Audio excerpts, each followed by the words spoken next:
Bienvenue à Pasteur, j'ai une question. Nous avons reçu la question de Estelle de la Côte d'Ivoire.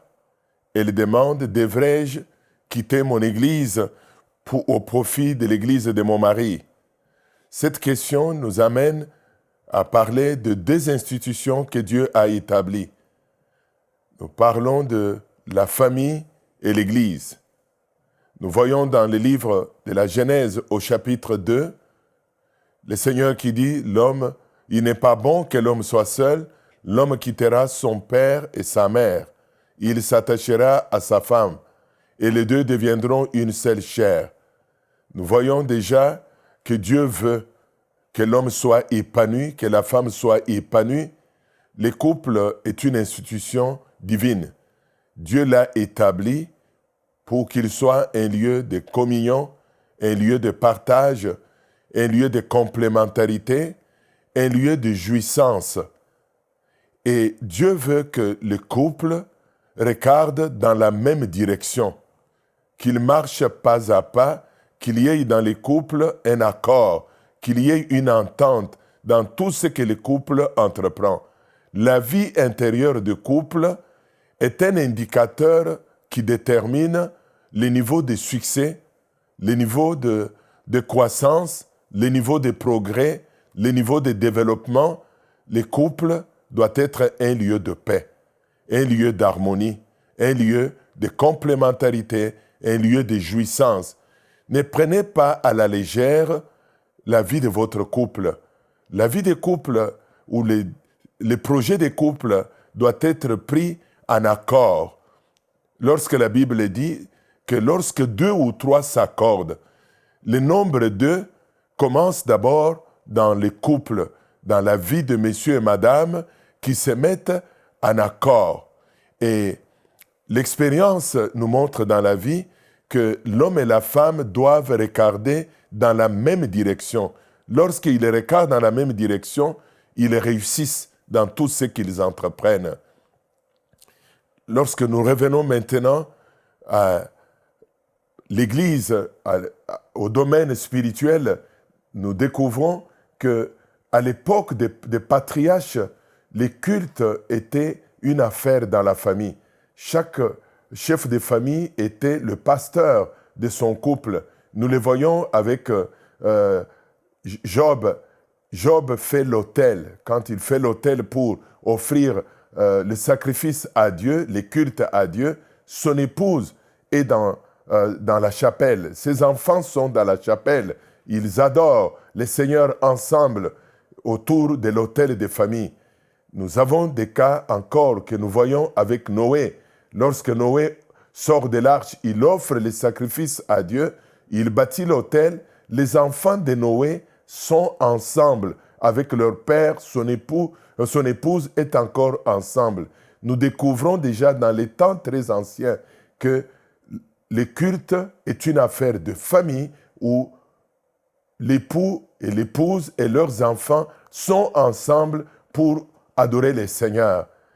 Et il y a 2 textes dans les Écritures qui m'interpellent en rapport avec cette question. Le premier texte, c'est celui nous lisons dans 1 Samuel au chapitre 1, l'histoire d'Elkana avec ces 2 femmes. À l'époque, les gens avaient mis l'accent sur la polygamie. Nous avons le cas d'Elkana avec Pénina et Anne, sa femme. Ils habitaient dans les montagnes d'Éphraïm, un peu loin de l'endroit où se trouvait leur église. L'église était à Silo. Si nous parlons en termes d'église aujourd'hui. Donc, l'arche de Dieu était à Silo. C'est là que se trouvaient les lieux de culte pour eux. Nous voyons que M. Elkana, avec ces 2 femmes, Pénina et Anne, et leurs enfants, issus du premier mariage avec Pénina, ils voyagent à pied, ils voyagent sur des montures, en train de communier, en train de parler, de partager ensemble. Ils regardent dans la même direction. Ils arrivent à Silo, dans les tabernacles, dans les lieux de culte, où ils trouvent leur pasteur Élie, qui était les juges et les sacrificateurs. Nous trouvons que la famille d'Elkana Pénina et Anne appartiennent à une même église et ils appartiennent aussi, ils ont un seul conducteur spirituel. Quand ils terminent le service de sabbat, ils se mettent en route, ils partagent la joie, comment était la louange, comment les sacrifices étaient donnés et quelle a été la parole qui était prêchée. Nous rendons grâce à Dieu. Les deuxièmes témoignages, nous les trouvons dans le Nouveau Testament, au chapitre 2 de l'Évangile selon Luc. Il est question de Joseph et Marie, un jeune couple qui avait déjà un enfant, presque de 12 ans, qui était Jésus. La Bible nous dit que Joseph et Marie habitaient Nazareth. Mais selon la tradition de l'époque, la Bible dit que 3 fois l'an, les hommes et les femmes allaient à la maison de Dieu pour offrir des sacrifices. Nous voyons qu'ils quittent Nazareth, ils font un trajet de presque 90 à 100 kilomètres pour aller au temple de Jérusalem. Ils font une même route, ils arrivent au temple, dans un même lieu de culte, ils adorent, ils célèbrent le Seigneur et ils reprennent la route de rentrer dans leur village. Ce qui est intéressant, la Bible dit qu'il en était ainsi tous les ans. Donc nous trouvons que M. Joseph et Mme Marie et leur enfant Jésus appartenaient à une même église locale et ils avaient un seul conducteur spirituel. La question que nous nous posons est de savoir quels sont les avantages d'un couple d'appartenir à une seule église locale. Voici 4 raisons que j'évoque aujourd'hui. Il est très avantageux pour un couple d'appartenir à une église locale. D'abord, ils ont le même enseignement de la parole de Dieu. Ça, c'est la première raison. Vous savez, la parole de Dieu est le pain de vie. Comme nous mangeons le pain acheté dans une boulangerie, acheté dans un supermarché, donc pour notre bien-être physique, la parole de Dieu est le pain qui nous permet à être en bonne santé. Donc c'est que dans la vie de tous les jours, messieurs et madame partagent un même repas, les mêmes menus dans la maison qui sont présentés à la table. Et nous voyons que dans les domaines spirituels, messieurs et madame doivent manger la même parole, écouter la même prédication de l'Évangile, et ça permet au couple de connaître une même croissance spirituelle. Ça permet aussi, quand ils sont assis au salon de leur maison ou en quittant l'église, avec les notes qu'ils ont prises, ils peuvent discuter, partager les différents volets de la prédication, les choses qui ont touché madame, il les montre à son mari, les choses qui ont touché messieurs, il les montre à sa femme pour leur édification mutuelle. La deuxième raison, nous voyons que lorsqu'on appartient à une seule église locale, on a le même programme. Parce que la difficulté peut venir dans le sens que lorsque monsieur appartient à une église locale, madame appartient à une autre église locale, cela va faire que les programmes des différentes églises ne sont pas en harmonie. Ça va faire que lorsque madame s'en va à l'église parce qu'il y a étude biblique, monsieur est à la maison. Lorsque monsieur a répétition des chorales à son église, madame est à la maison, c'est que le couple n'a pas le temps ensemble. Or, dans la société surtout occidentale où nous vivons aujourd'hui, nous courons après le temps. Tout le monde travaille, madame travaille, monsieur travaille. On a moins de temps d'être ensemble. Mais lorsqu'on appartient à une seule église locale, c'est que le couple peut regarder sur le programme de l'église, voir quelles sont les activités qui les intéressent. Il peut s'engager dans ces activités et faire route encore ensemble, dans leur voiture, dans l'autobus, à marcher à pied. Ça donne un temps de communion du couple à l'aller comme au retour. Troisième raison, c'est que les couples, messieurs et madame, en appartenant à une seule église locale, ce qui va arriver, ils ont un seul berger, un seul conducteur spirituel. Qu'est-ce que c'est qu'un berger? C'est que Dieu, en lisant l'histoire de la Bible, Dieu se présente à nous comme étant le berger d'Israël. Et Israël est son troupeau. Et Jésus-Christ va dire encore, je suis le bon berger. Donc nous sommes désignés comme étant le brebis, le pasteur et le berger. Et en appartenant à une seule église locale, nous avons une autorité spirituelle qui prend soin de nous en nous enseignant la parole de Dieu, en priant pour nous, en nous conseillant, en nous guidant, en nous encadrant. Ça fait du bien, même quand nous avons une situation qui demande son intervention. Il vient, madame reconnaît l'autorité du pasteur, monsieur reconnaît l'autorité du pasteur parce que nous sommes sous son ministère.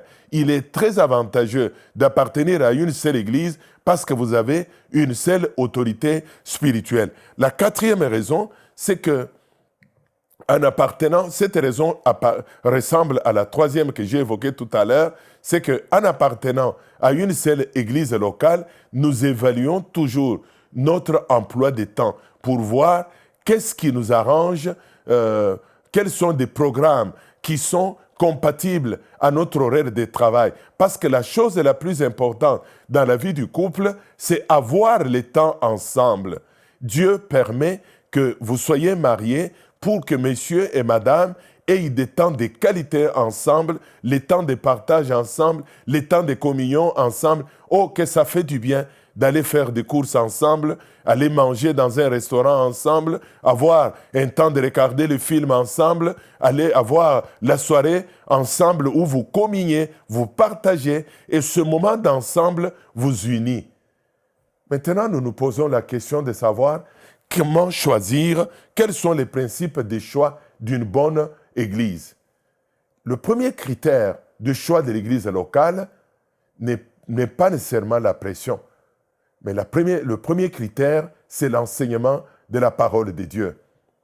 C'est que le couple doit regarder les églises dans les environs, demander la confession de foi de chaque de l'église qui les intéresse pour passer en revue les domaines des doctrines. C'est très important de regarder quelle est la doctrine qui est prêchée. Et comme les chrétiens de Béret, c'est prendre la doctrine et la comparer avec les Écritures. L'apôtre Paul est arrivé dans la ville de Béret, il a commencé à enseigner la parole, et les chrétiens de Béret prenaient les affirmations de Paul, ils comparaient avec les Écritures pour voir si ce qu'il les avait enseigné, les enseignait était conforme à la parole de Dieu. C'est que appartenir à une église où la parole de Dieu est l'autorité suprême en matière de foi. Appartenir à une église où la parole de Dieu est au centre de la prédication de l'évangile aujourd'hui. Ça, c'est le critère de base parce que c'est la parole qui nous révèle qui est Dieu. C'est la parole qui nous révèle la volonté de Dieu à notre sujet. C'est la parole qui nous révèle la voie à suivre dans la marche avec Dieu. Troisième critère, c'est regarder les programmes qui sont offerts par l'Église. Si les programmes conviennent à nos besoins, est-ce que les programmes nous arrangent? Je vais donner des exemples. Admettons que vous avez des petits-enfants. Vous appartenez, vous allez dans une église et cette église n'offre pas les services d'école de dimanche. Alors que vous avez des enfants de 3, 4 ans, 5 ans, 6 ans qui ont besoin de suivre un enseignement. Vous trouverez que l'enseignement de la parole est donné, mais le fait de manquer les programmes d'école de dimanche est un handicap pour nos enfants. Vous ne pouvez pas appartenir à cette assemblée. Je vais donner un autre exemple. Vous avez des enfants handicapés, mais l'Église n'a pas les structures pour s'occuper des enfants handicapés non plus. Et même les moniteurs qui enseignent à l'école du dimanche ne sont pas formés pour prendre soin des enfants handicapés. Donc, nous pouvons multiplier des exemples pour montrer qu'il faut apprécier la prédication de l'Évangile, mais regarder aussi les programmes. Vous avez des enfants ados, mais il n'y a pas un encadrement des enfants ados. Nous savons tous que les ados constituent une tranche d'âge où les enfants se réveillent. les enfants commencent à avoir la curiosité sur le monde, les enfants se recherchent. Donc il faudrait que dans cette église où vous allez appartenir, les enfants, les parents, vous êtes bénis par la prédication de l'évangile, par des programmes de chants, les programmes de louanges, par des retraites, mais pensez aussi à vos enfants qui ont besoin aussi d'un encadrement. Troisième critère, c'est tout simplement la prière. Donc c'est dans la prière que nous cherchons la direction divine pour servir le Seigneur. La prière, dans la prière, nous allons écouter Dieu. Quand vous arrivez comme couple, messieurs qui viennent se marier à une madame, doivent prendre le temps de prier ensemble pour dire, écoute, nous venons de deux églises différentes. Madame, vous étiez dans l'église X, moi j'étais dans l'église Y. Maintenant que nous nous marions, mettons-nous ensemble dans la prière, dans la réflexion, dans l'observation des différents programmes pour voir comment Dieu va nous conduire, à quelle église nous allons nous conduire. Il ne faut pas que le choix de l'église vienne créer un sujet de conflit dans les couples ou d'incompréhension dans les couples. Dieu est un Dieu qui nous unit. Dieu est un Dieu qui veut la paix du couple. Donc c'est que en priant dans l'esprit d'écoute, dans l'esprit de réflexion, nous allons découvrir que Dieu nous a parlé et avec notre raisonnement, avec l'observation, nous allons découvrir dans quelle église nous pouvons nous diriger. Et lorsque le moment arrive de nous diriger, alors messieurs et madame peuvent aller voir le pasteur de l'église, soit des madames qui doit quitter son assemblée ou des messieurs qui doit quitter son assemblée, connaître que j'ai été, moi messieurs, dans cette église pendant X années, j'ai bénéficié des services de cette église et l'église m'a béni, l'église m'a enseigné, l'église m'a instruit dans la voie de Dieu, l'église a prié pour moi. Prenez le temps d'aller dire au revoir. On ne disparaît pas de l'église et laissant simplement les pasteurs deviner. Ah, je ne vois pas Monsieur X dans l'église, je ne vois pas Madame X, et il l'apprend par des personnes interposées. Non, il a rejoint sa femme dans son église, il a rejoint les messieurs dans l'église. Non, l'église où vous avez servi le Seigneur pendant un certain nombre d'années, cette église-là reste aussi comme un champ de missionnaires, comme une église mère pour vous. C'est une église où vous avez des amis, une église où vous avez des frères et des sœurs. Prenez le temps de dire au revoir de la bonne manière afin d'aller dans la nouvelle direction où le Seigneur vous appelle. Et le cinquième critère que je vais évoquer, c'est la direction que Dieu vous accorde. C'est que nous venons de dire tout à l'heure que nous devons prier pour que Dieu nous accorde la direction. Vous vous souvenez, l'apôtre Paul, il avait fait son plan à lui lors de son deuxième voyage missionnaire, accompagné de Tite, de Timothée, de toute l'équipe. Ils sont au bord de la mer Égée et ils ont fait le programme de se diriger vers Bithynie. Sans doute, ils étaient dans la prière pour dire « Seigneur, conduis-nous. Seigneur, bénis la campagne que nous allons faire à Bithynie. » Et il dort, il fait un rêve. Il a une vision claire. Il voit un Macédonien qui dit « Viens chez nous. » Alors, dans ce cas-là, il se réveille le matin, il dit à son équipe missionnaire, j'ai eu une vision claire de Dieu aujourd'hui, mais parlant par la bouche d'un homme habillé comme un Macédonien qui me dit, viens chez nous. Il y avait plus de besoins dans l'église de Macédoine. Alors, cet homme et son équipe, l'apôtre Paul, il s'élève, il se dirige vers Macédoine, il laisse Bithynie. Ils ont reçu la direction divine vers cette autre assemblée. Je viens de vivre une expérience personnelle. Je suis pasteur à Montréal, avec une église dans le quartier Saint-Michel, la communauté évangélique de Pentecôte. J'avais un musicien dans l'église qui est venu me voir pour me dire il y a une église qu'il visitait de temps en temps dans la région de Terrebonne. Dans cette église, ils n'ont pas de musiciens. Ils sentent qu'il y a un besoin. Donc moi, comme pasteur, je ne travaille pas pour mon église. Je ne travaille pas pour mon compte. Je travaille pour le royaume de Dieu. Et ayant examiné le besoin de l'autre église, je lui ai dit, je veux te recommander à cette autre église où il y a plus de besoins. Un autre critère qui peut conduire un couple à s'orienter dans une église ou dans une autre église, c'est une église quand il y a un besoin. Un besoin qui peut être de l'école du dimanche, un besoin de musiciens, un besoin de prédicateurs, un besoin, je ne sais pas, d'un encadreur des jeunes. Donc on peut dire, je veux aller rejoindre mon mari ou rejoindre ma femme dans cette autre église.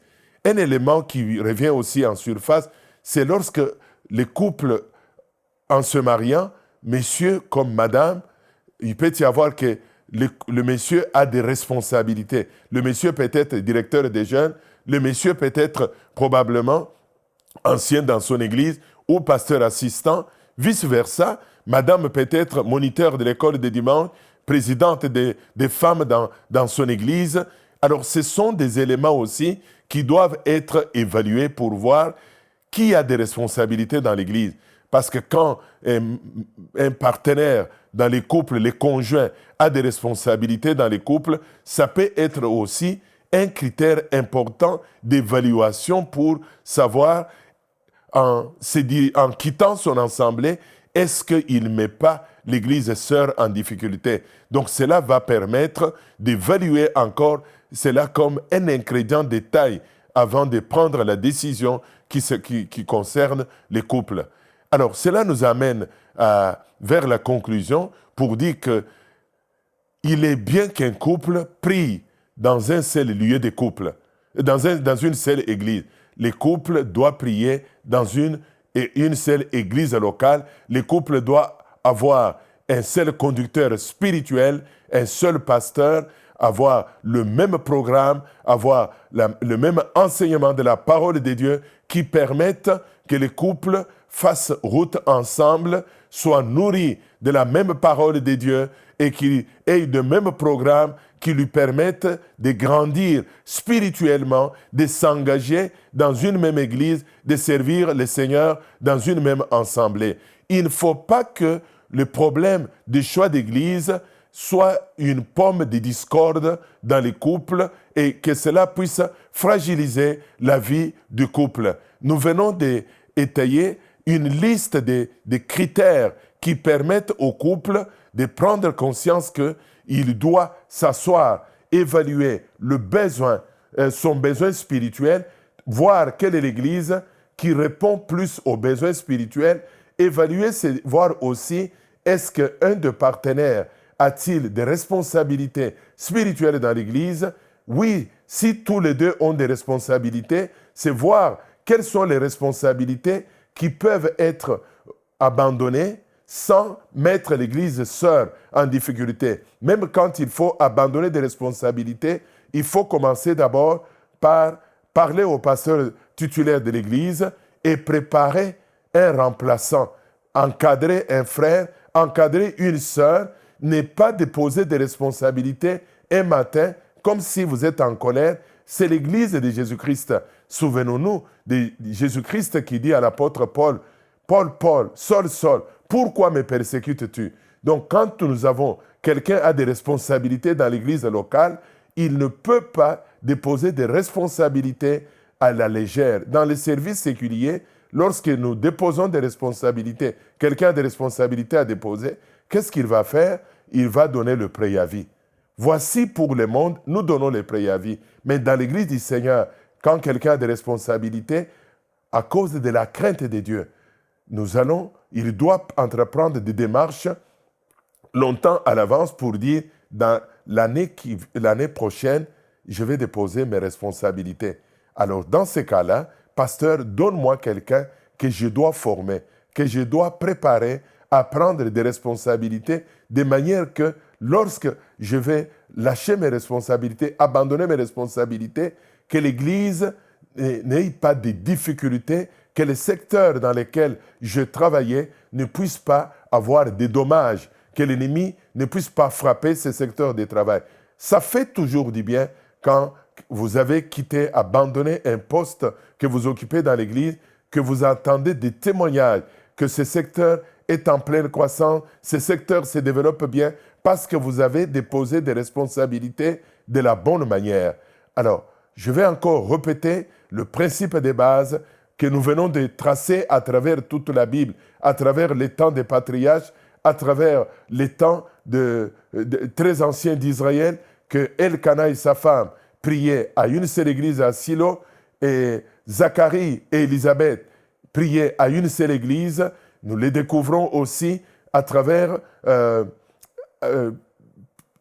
Joseph et Marie, ils priaient à une seule église. Donc, les partenaires, le couple, la famille, avec les jeunes enfants, doivent prier dans une église locale. Nous venons de faire aussi une liste des principes qui doivent nous conduire au choix de l'église locale. Et le choix de l'église locale doit tenir compte des distances que nous habitons, doit tenir compte des types d'enseignement, de la doctrine. Le choix de l'église locale doit tenir compte aussi de tous les programmes qui nous sont donnés à l'église que nous allons adhérer, pour voir que ce type d'encadrement spirituel va permettre au couple de s'épanouir, d'être en bonne santé, de grandir spirituellement et d'avoir la vie dans les couples stable, une vie harmonieuse dans la vie des couples. La chose la plus importante, c'est de ne pas entretenir un esprit d'entêtement, de dire « moi, je suis né dans cette église, depuis mes parents, j'ai grandi dans cette église, je ne peux pas quitter cette église, c'est là que se trouvent mes parents, c'est là que se trouve ma famille. » Non, ces éléments-là vont fragiliser la vie des couples. Les domaines spirituels ne doivent pas servir de fragiliser la vie des couples,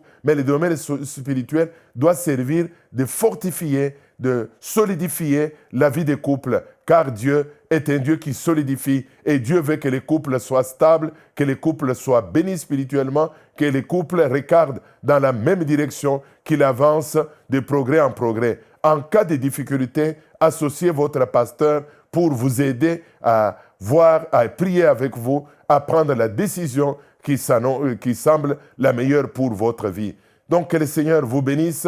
Nous croyons avoir bien répondu à votre question et vous tiendrez compte des conseils et des principes que nous venons de vous donner, qui sont fondés sur la parole de Dieu. Merci d'avoir fait appel à Pasteur, j'ai une question à Enseigne-moi et Ministère béni. Merci. Que le Seigneur vous bénisse. Nous espérons que cette émission vous a béni. Si vous aussi vous avez une question biblique sans réponse, envoyez-la nous par email à pasteurj'aiunequestion@enseigne-moi.com. Cette émission est rendue possible grâce au précieux soutien des partenaires d'Enseigne-moi Canal International. Retrouvez tous nos programmes sur enseigne-moi.com.